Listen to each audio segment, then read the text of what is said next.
Zektar stood in the briefing hall with 200 other Velkari warriors, his scaled hands clasped behind his back as Commander Vorth's voice echoed through the metal chamber. The holographic display showed a blue and green planet spinning, slowly in the darkness of space. Earth, they called it, home to a species called humans. "Look at this pathetic world," Vorth said, his clawed finger pointing at the projection. "These creatures have barely learned to leave their own atmosphere. They fight each other with primitive weapons that fire metal slugs. They have no natural armor, no claws, no real strength to speak of." The warriors around Zektar laughed and clicked their tongues in amusement. He felt the same confidence they did. After cycles of training, after learning the ways of war from the greatest military empire in the galaxy, this seemed almost too easy. The Velkari had conquered dozens of worlds. Their natural scales could stop most energy weapons, their strength could crush bones, and their technology was centuries ahead of anything these humans possessed.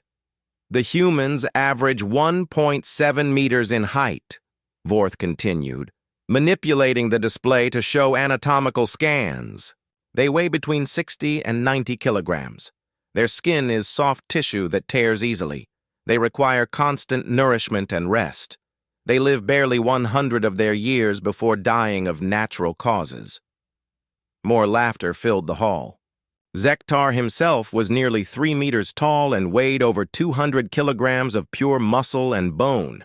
His scales had turned away plasma bolts in training. He had gone entire cycles without food when necessary. The comparison seemed almost insulting to his intelligence. "But here is the most pathetic part," Vorth said, his voice dripping with contempt. "They form emotional attachments to each other. They will risk their lives for individuals who are not even related to them. They waste resources caring for their weak and elderly. They actually feel sadness when others of their species die, even strangers." The hall erupted in sounds of disgust and disbelief. In Velkari society, such weakness would mean exile or death. Only the strong deserved to survive. Only the strong deserved respect. These humans sounded more like prey animals than intelligent beings. They call this love and compassion.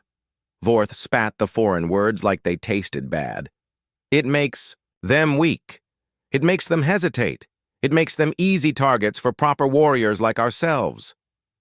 Zektar felt his confidence grow even more. He had trained his entire life to suppress unnecessary emotions. The Velkari way taught that feelings were weaknesses that enemies could exploit. A true warrior felt nothing but the joy of victory and the desire for honor. These humans seemed to embrace the very weaknesses that would get them killed. The display changed to show human military forces. Zektar studied their equipment with professional interest. Their vehicles looked crude and bulky. Their weapons seemed to rely on chemical explosions rather than proper energy systems. Their armor was thin metal plates that would barely stop a child's practice weapon.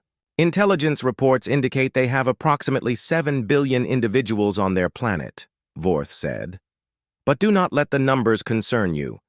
They are divided into hundreds of separate factions that spend more time fighting each other than preparing for real threats.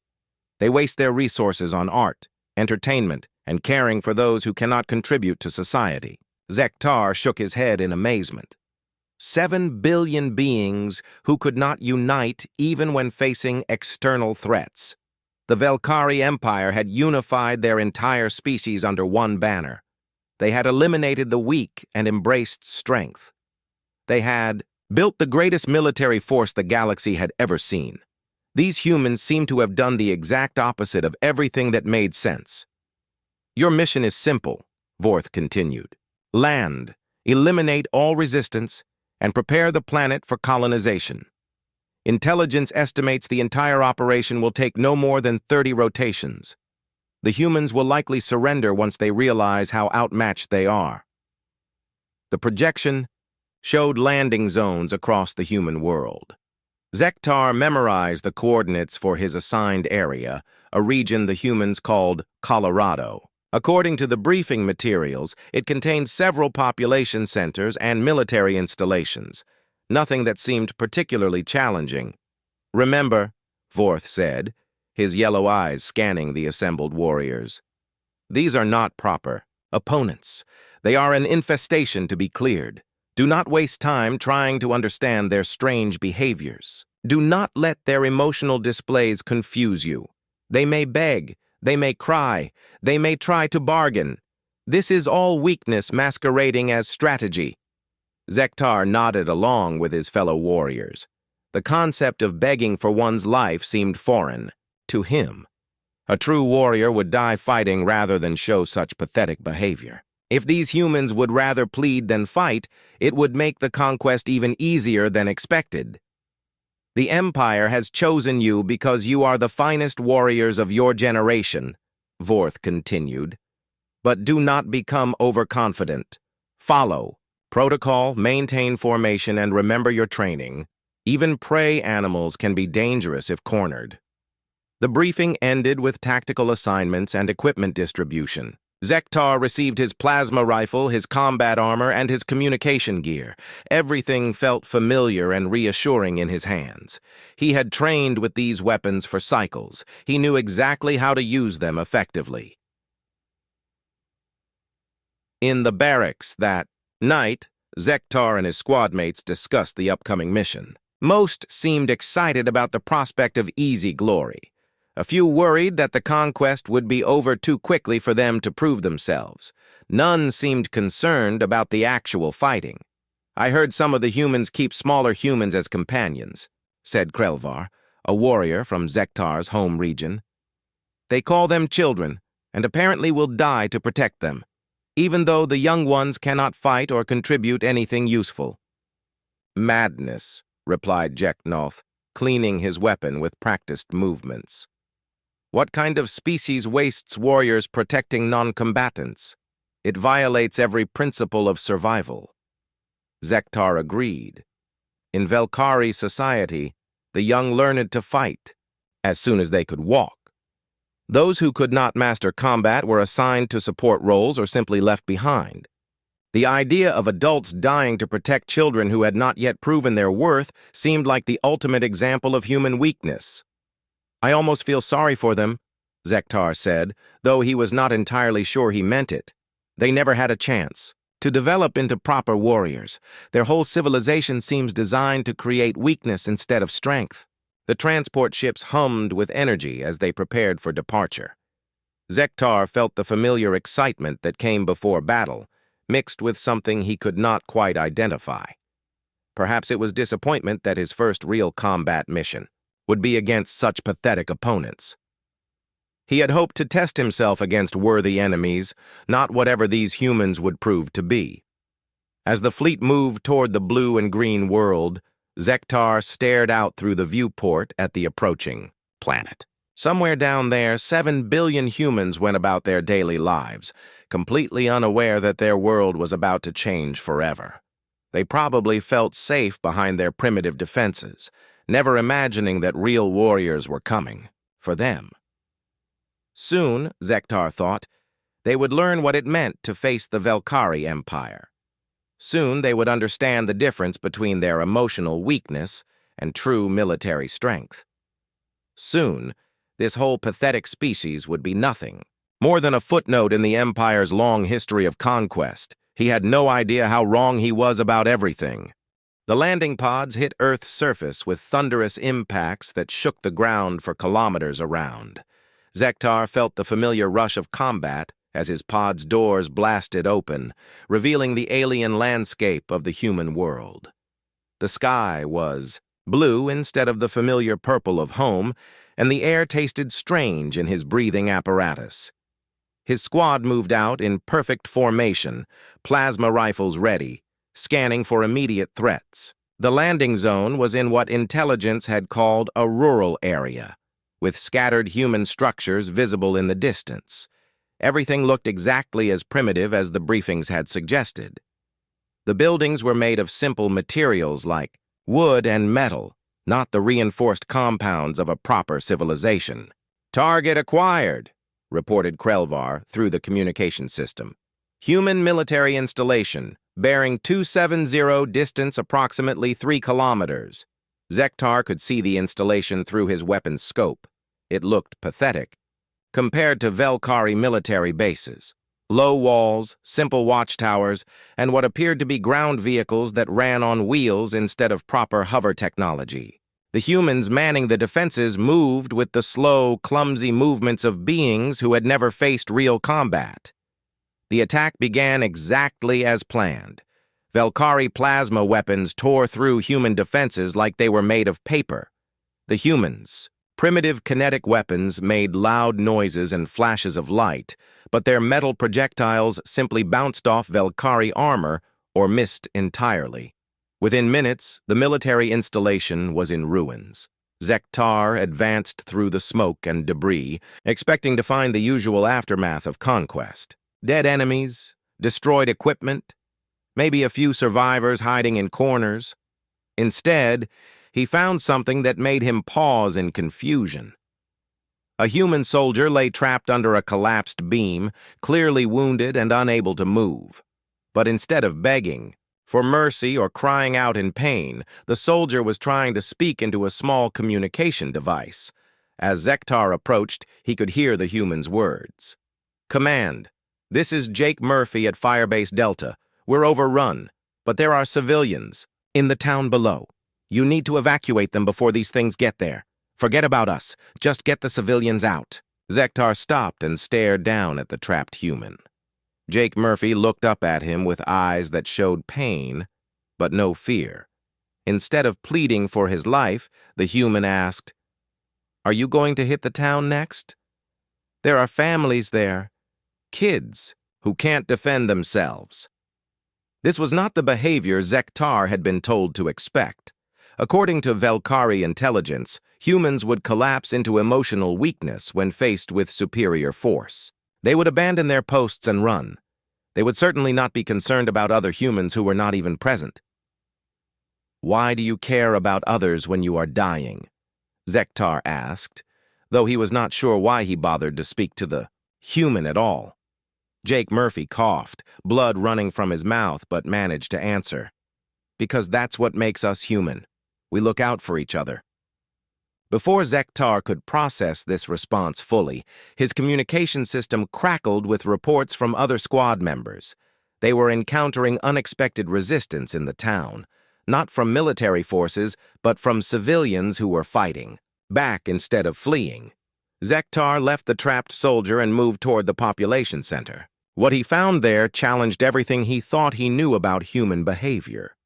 A female human named Lisa Rodriguez had positioned herself between a group of small humans and Velkhari advance forces. She held a simple kinetic weapon that could not possibly hurt a Velkhari warrior, but she was not running. "Stay behind me," she called to the small humans, who Zektar realized must be the children he had heard about. "I won't let them hurt you."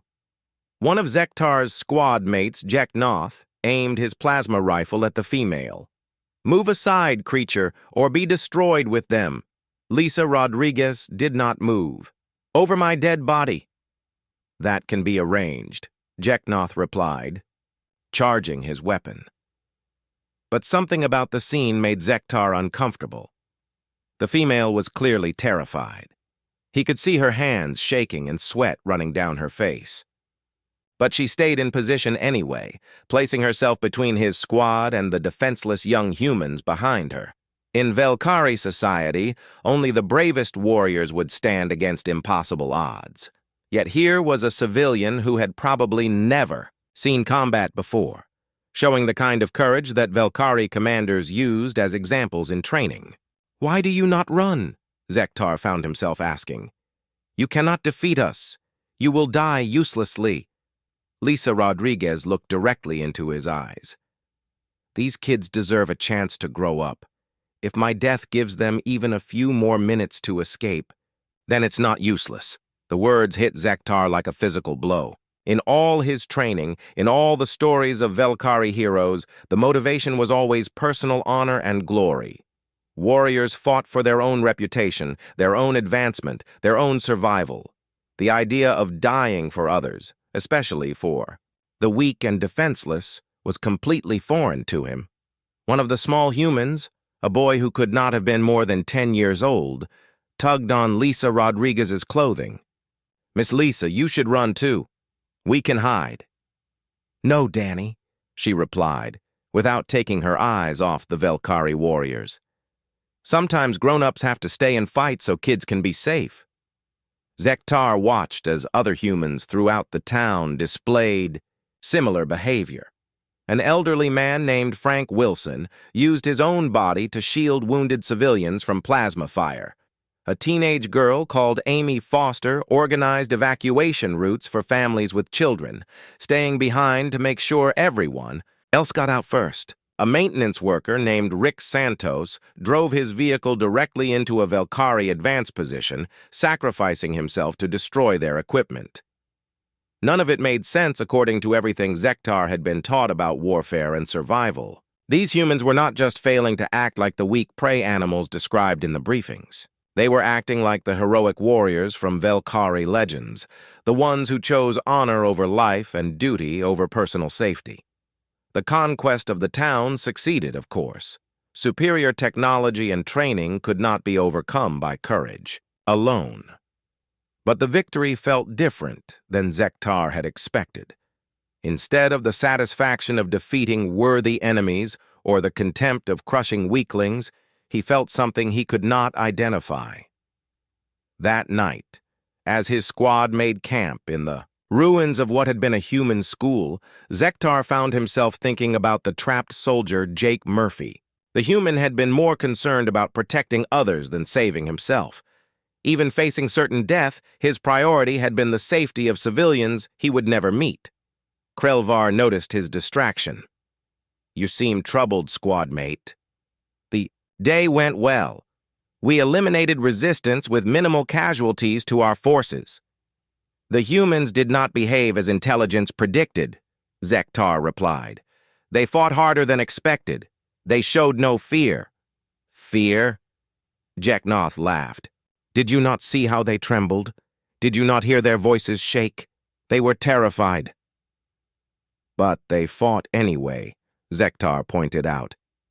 The female with the children was clearly afraid, but she did not run. The old male who shielded the wounded was crying, but he stayed in position. They felt fear, but acted in spite of it. His squad mates looked at him with concern. "Perhaps the alien atmosphere is affecting your thinking," Krelvar suggested. "These creatures acted on emotion and instinct, nothing more. There is no honor in dying uselessly for others." But Zektar was not convinced. Everything he had seen that day suggested that humans were far more complex than the simple prey animals described. In their briefings, they felt emotions, yes, but those emotions seemed to drive them to acts of incredible bravery rather than weakness. As he settled into his rest period, Zektar could not stop thinking about Lisa Rodriguez's eyes. There had been terror there, but also determination and something else he had never seen before. It was not the cold calculation of a professional warrior or the desperate fury of a cornered animal. It was something entirely different, something that made her willing to die for others without any hope of personal gain. For the first time since the invasion began, Zektar wondered if the Velkhari Empire might have made a serious mistake about these humans. 3 weeks into the occupation, Zektar began to understand that the Velkhari Empire had made a terrible error in judgment. The humans were not collapsing as predicted. Instead, they were adapting at a rate that seemed impossible for any intelligent species. At first, their resistance had been conventional and easily defeated. Human military forces tried to meet Velkhari warriors in direct combat, where superior technology and physical strength guaranteed victory. But after those initial defeats, something changed. The humans stopped fighting the way the Empire expected them to fight. Zektar's squad was patrolling a sector that intelligence claimed was pacified when the first improvised explosive device detonated under their transport. The blast was not powerful enough to seriously damage Velkhari armor, but it disabled their vehicle and separated the squad members. Before they could regroup, human snipers began picking them off from concealed positions. The weapons were still the primitive kinetic type, but the humans were using them with deadly precision.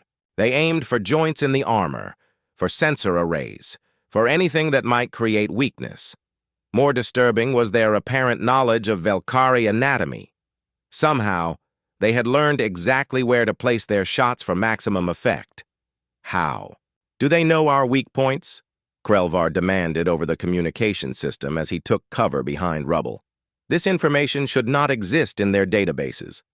Zektar was wondering the same thing, but as he observed the attack pattern, he began to understand. The humans were learning from every encounter. They studied fallen Velkhari warriors, analyzed their equipment, and shared that knowledge with other resistance groups. What should have been impossible without decades of research, they were accomplishing in days. The sniper fire stopped suddenly as it had begun. When Zektar's squad finally reached the human positions, they found them empty except for a small device that began playing a recorded message. "Attention, Velkhari forces," said a human voice speaking surprisingly clear, Velkhari language. "My name is Beth Parker. I used to be a news reporter before you invaded our world. I have been studying your culture and your history. I know that your society values honor above all else. I know that your ancestors were proud warriors who fought against worthy enemies. What would they think of you now, killing civilians and destroying hospitals? What would they think of warriors who need superior technology to defeat a species that has not even mastered interstellar travel? Are you warriors, or are you just bullies with better weapons?" The message continued for several minutes, but Zektar found himself unable to concentrate on the tactical implications. Instead, he was thinking about the humans' words. In Velkhari society, being accused of cowardice or dishonorable behavior was the worst possible insult. Yet this human female had somehow learned enough about their culture to shame them in their own language. More disturbing was the fact that her accusations contained uncomfortable elements of truth. The great Velkhari heroes of legend had fought against equals or superiors, proving their worth through courage and skill. They had not used overwhelming technological advantages to crush primitive civilizations. They had certainly not targeted non-combatants and civilian infrastructure.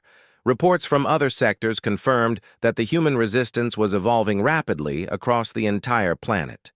A human engineer named Danny Kim had somehow reverse-engineered Velkhari shield technology using nothing but salvaged components and primitive tools. His improvised shields were not as effective as proper Velkhari equipment, but they were good enough to protect human fighters from plasma weapons. A former teacher called Amy Foster had organized a communication network that seemed to anticipate every Velkhari movement. Somehow, she was coordinating resistance activities across vast distances without using any technology that Velkhari sensors could detect. Her network was providing early warning of attacks and coordinating evacuations with impossible efficiency. Most troubling was a mechanic named Rick Santos, who had begun converting ordinary human vehicles into weapons that could actually threaten Velkhari forces. His modifications were crude but effective, turning simple transportation devices into mobile weapons platforms that could strike without warning and disappear before retaliation was possible.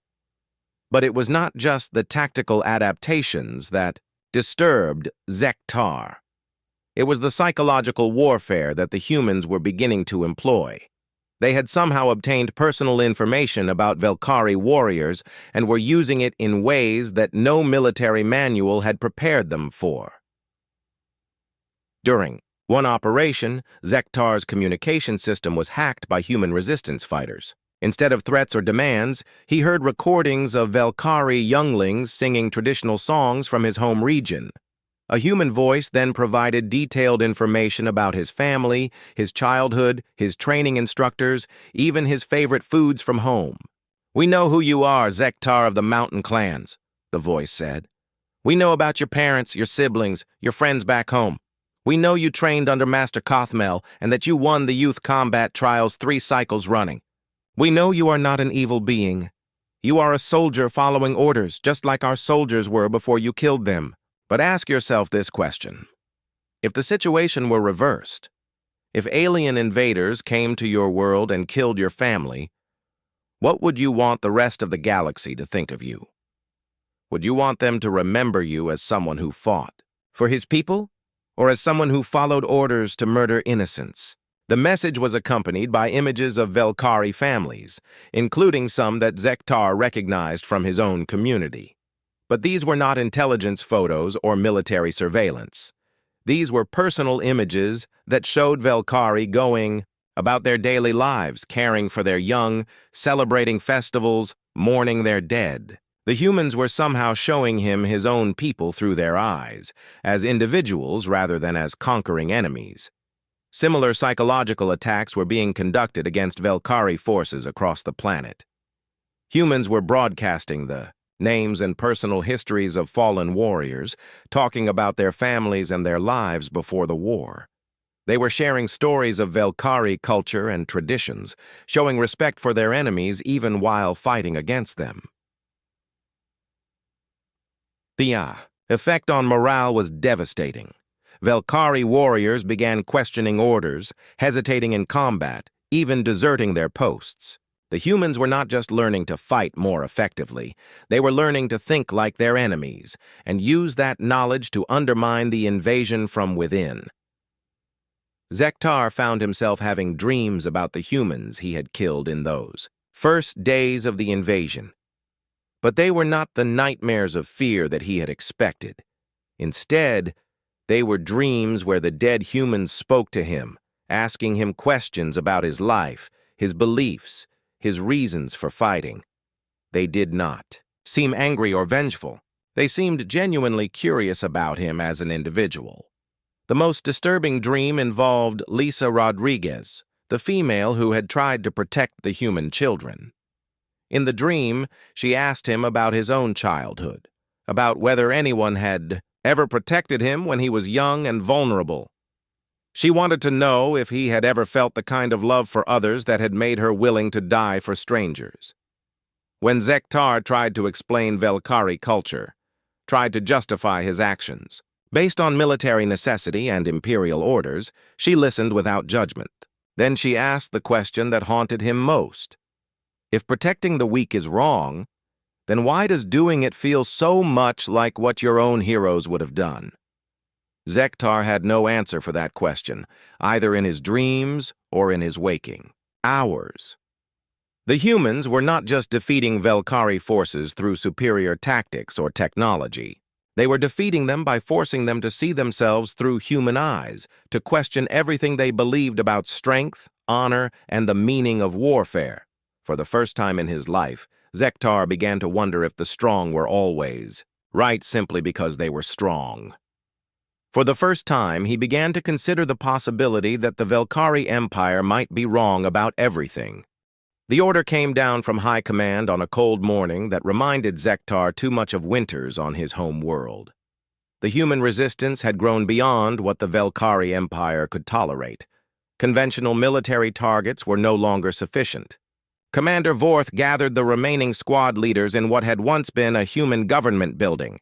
The humans refused to accept their defeat, Vorth announced, his yellow eyes gleaming with frustration and anger.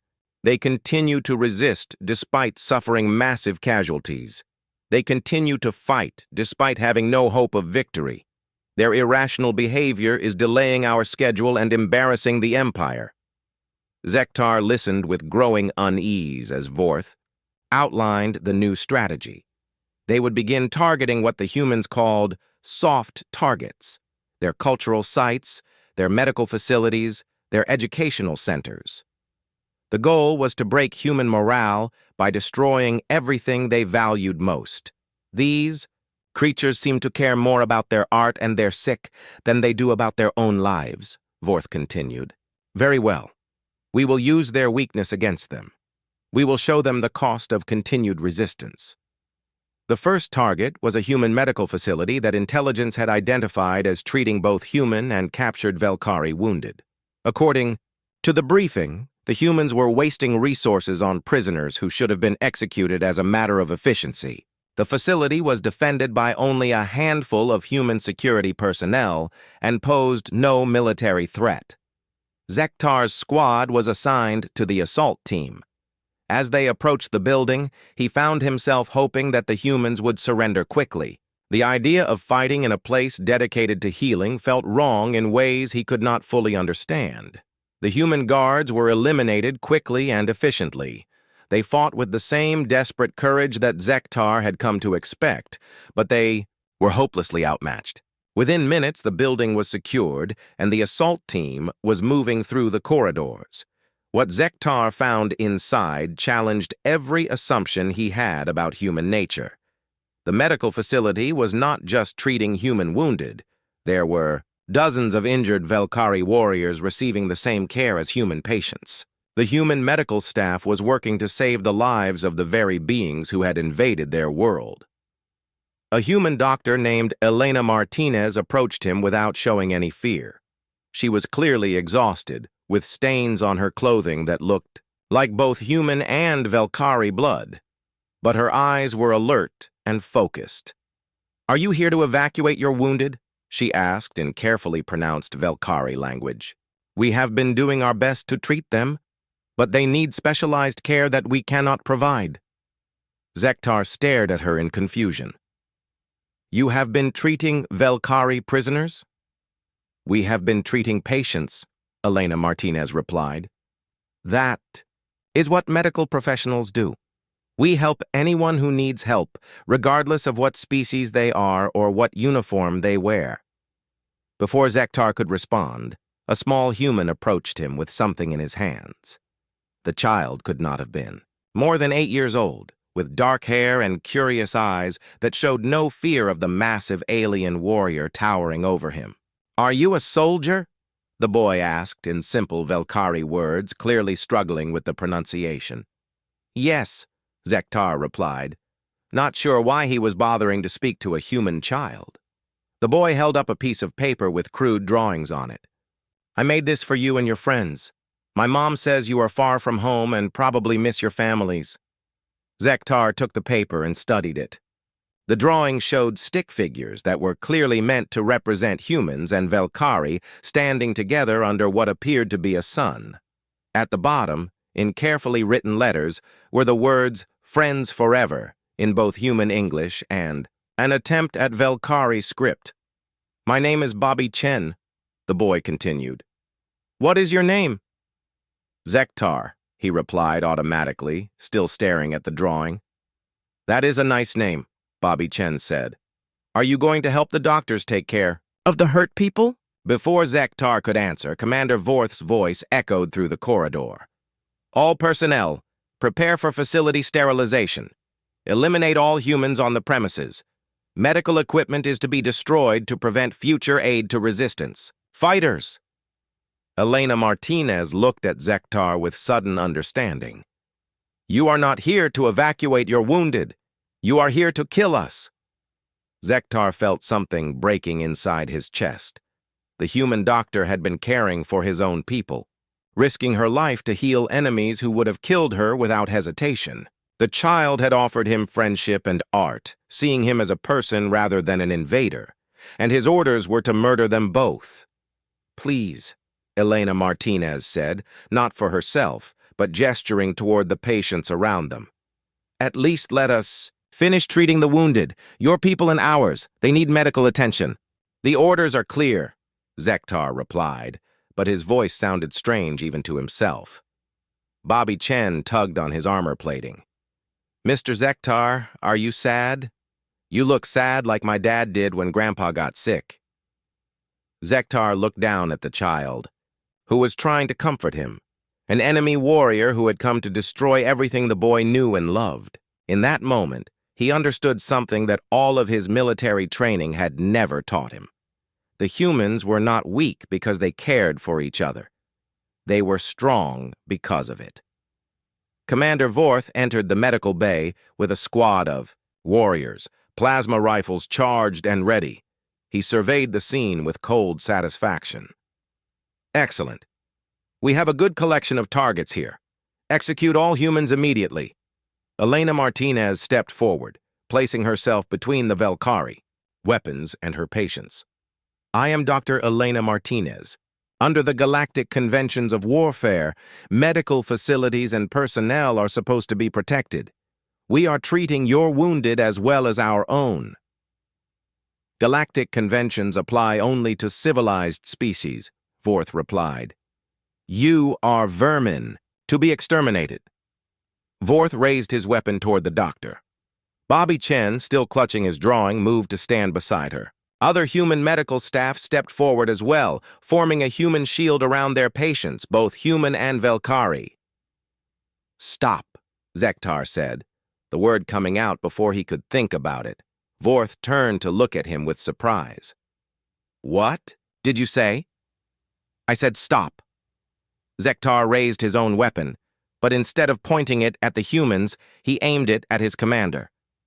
These people are healers. They have been caring for our wounded. They are not combatants. They are the enemy, Vorth snarled, and apparently so are you. The standoff lasted only seconds. Vorth began to turn his weapon toward Zektar, clearly intending to eliminate the traitor before dealing with the humans. But Zektar fired first, his plasma bolt striking his commander in the chest and dropping him instantly. The other Velkari, warriors, stared in shock. Zektar had just committed the ultimate crime in their society. He had killed a superior officer to protect aliens. There was no going back from this moment. Elena Martinez looked at him with something that might have been gratitude, but also with deep sadness. Thank you, she said quietly. But you know what this means for you. Zektar nodded. He was now a traitor to his own species, an exile who could never return home.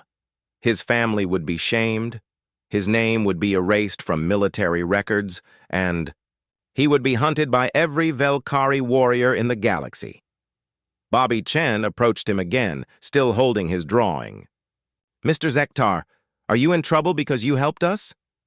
Yes, Zektar replied. I am in very big trouble. The boy thought about this for a moment, then carefully tore his drawing in half. He gave one piece to Zektar and kept the other. Now, we both have a piece, so we will always be friends, even if you have to go away. Elena Martinez stepped closer and spoke in a voice that only Zektar could hear. I forgive you, she said, for everything you did before this moment. And I want you to know that what you just did took more courage than anything I have ever seen. Those words hit Zektar harder than any weapon ever could. In trying to save these humans, he had found something he had never expected to find. He had found forgiveness for crimes he did not even know he had committed. He had found acceptance from people who had every reason to hate him. But he had also found something else, something that would haunt him for the rest of his life.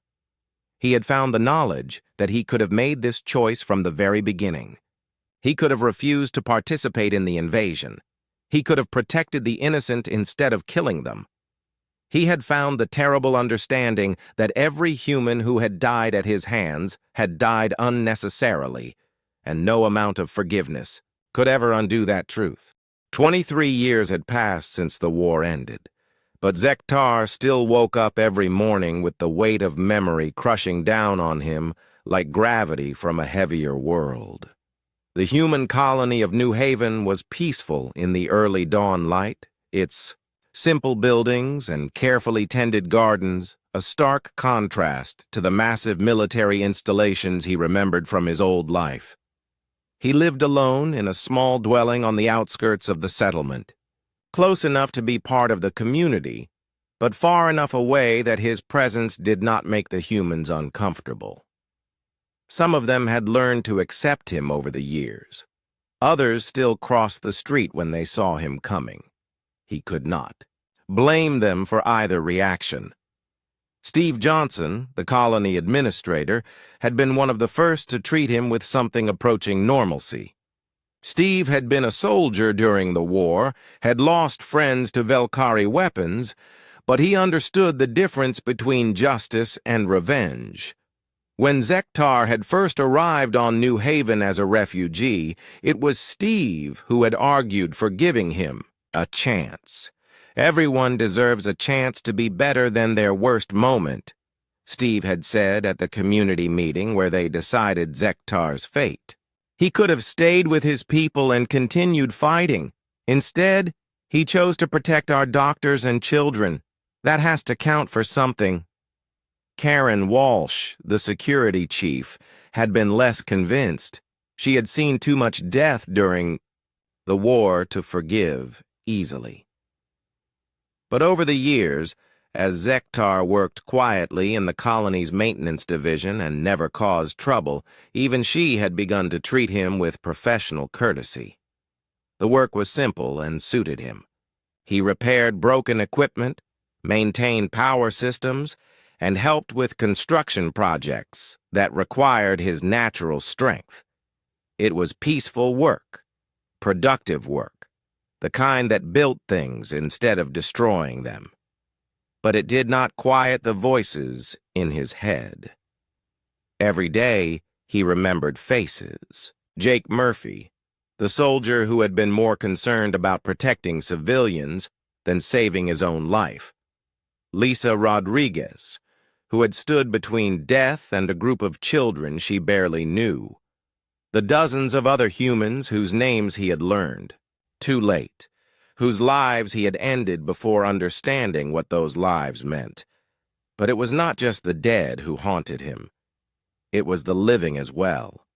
Bobby Chen, now a grown man with children of his own, still lived on Earth. He had become a teacher, following in the footsteps of Amy Foster, the woman who had organized resistance networks during the war. Sometimes Bobby sent messages to New Haven, simple greetings that always ended the same way. "Still friends forever, Mr. Zektar." Elena Martinez had returned to Earth after the war and established a medical training program that taught both human and alien doctors to work together. She had personally recommended Zektar for refugee status, testifying that his actions in the medical facility had saved dozens of lives. Her forgiveness had made his survival possible, but it had also made it more difficult to bear. The hardest part was not the guilt, though that was constant and crushing. The hardest part was the knowledge of what he had lost through his own choices. He could never return to his home world. The Velkari Empire had declared him a traitor and an exile. His family name had been stripped from all records. His parents, his siblings, everyone he had ever known was forbidden from acknowledging his existence. But worse than losing his old life was the understanding of what his new life could have been. If he had made different choices from the beginning, if he had refused to participate in the invasion, he might have found a way to live with honor. Instead, he was trapped forever between two worlds, belonging fully to neither. The humans of New Haven treated him with careful respect, but he would never be one of them. They remembered his crimes even as they acknowledged his later redemption. They appreciated his help, but could never fully trust him. They accepted his presence, but could never welcome him as family. The Velkari saw him as a disgrace, a warrior, who had abandoned everything that made their species strong. If any of them ever found him, they would kill him without hesitation. He was a living reminder of the Empire's greatest military defeat, a symbol of weakness that could not be tolerated. On quiet evenings, Zektar would walk to the memorial wall that the colonists had built to honor those who died in the war. The wall listed names from both sides, human and Velkari, victims and soldiers alike. He would trace the letters with his clawed fingers, reading the names of people he had killed, and people who had been killed by his fellow warriors: Lisa Rodriguez, Jake Murphy, Frank Wilson, Amy Foster during a later battle, Rick Santos, dozens of others whose faces appeared in his dreams every night. But also Krell Var, his old squad mate who had died in the final assault on Earth. Jeknoth, who had been captured and executed by human resistance fighters. Even Commander Vorth, whose death had been necessary but still weighed on Zektar's conscience. The memorial wall made no distinction between heroes and villains, between victims and perpetrators. It simply acknowledged that all of these beings had lived and died and deserved to be remembered. Zektar found this human approach to memory both comforting and terrifying. It meant that his own crimes would be remembered alongside his moments of redemption. Sometimes other colonists would join him at the memorial. They would share stories about the people they had known, both the dead and the living. Gradually, Zektar had learned more about the humans he had fought against. He learned that Jake Murphy had been a father of 3 children. He learned that Lisa Rodriguez had been a school teacher who volunteered at animal shelters in her spare time.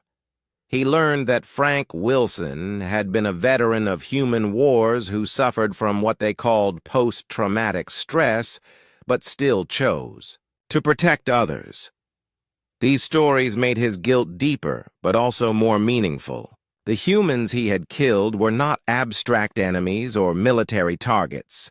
They were individuals with hopes and dreams and people who loved them. Understanding this made their deaths heavier to bear, but it also made his later choice to protect Elena Martinez and Bobby Chen more significant. The colonists also shared stories about Velkari, who had shown mercy or courage during the war.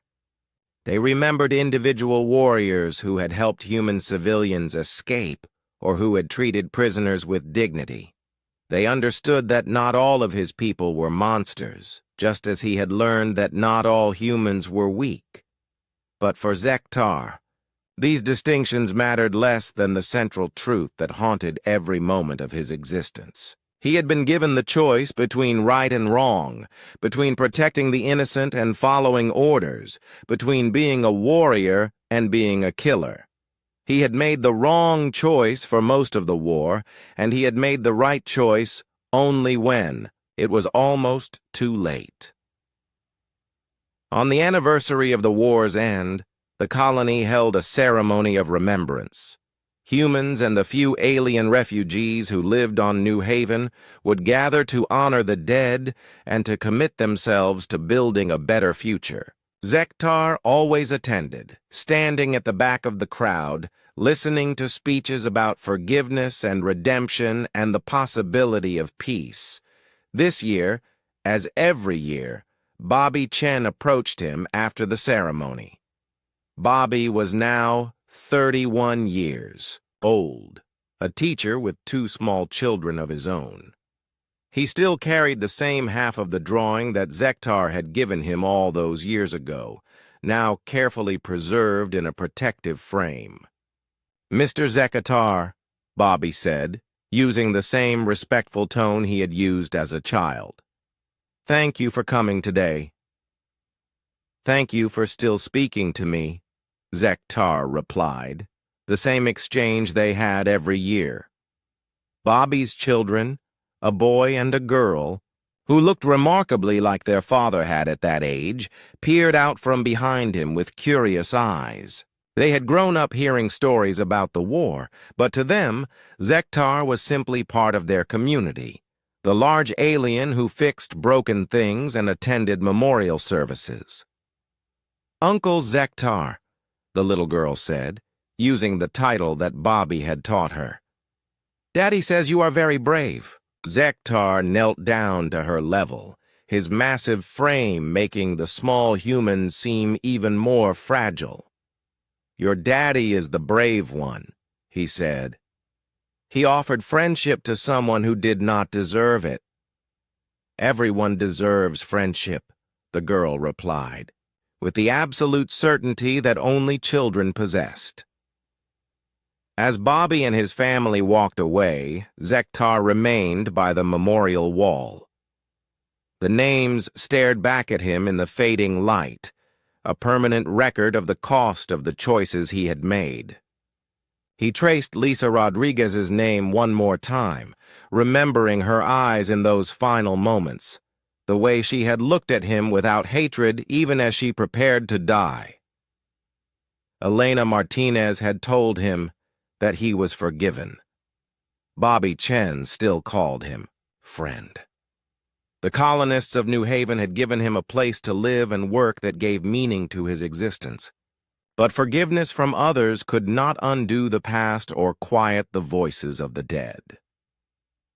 Zektar understood now that this was his punishment and his purpose. He would live forever with the knowledge of what he had done and what he could have done differently.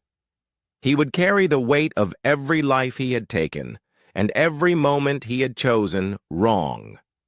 But he would also carry the responsibility of ensuring that others learned from his mistakes.